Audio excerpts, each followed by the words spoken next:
मार्गशीर्ष महिन्यात देवी लक्ष्मी स्वतः घरी येते, पण त्यासाठी हा एक गुपित उपाय नक्की करून पहा। गुरुवारी देवी लक्ष्मीला प्रसन्न करण्यासाठी हा एक अत्यंत प्रभावी आणि सोपा उपाय मानला गेलाय, तो म्हणजे कुंकुमार्चन। होय, मार्गशीर्ष गुरुवारी सकाळी लवकर उठून स्नान करून स्वच्छ वस्त्र परिधान करावी, कलश स्थापना, दीप प्रज्वलन करून संकल्प करावा, हात जोडून देवीला प्रार्थना करावी आणि आपल्या मनातल्या इच्छा सांगाव्या। म्हणावं, मी आज मार्गशीर्ष गुरुवार निमित्त देवी लक्ष्मीला कुंकुमार्चन करत आहे। हा संकल्प घेता श्री गणेशाचं पूजन करावं, देवीला आवाहन करावं आणि कुंकुमार्चनाला सुरुवात करावी।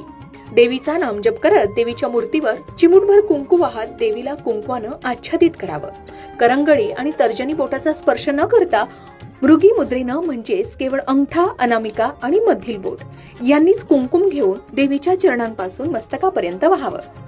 काही जण केवळ देवीच्या चरणावरच कुंकू वाहतात, तर काही जण चरणांपासून सुरू करून मस्तकापर्यंत कुंकू वाहतात। मंत्रजप, नामजप किंवा नामावली पूर्ण झाल्यावर देवीची आरती करून मनोकामना करतात।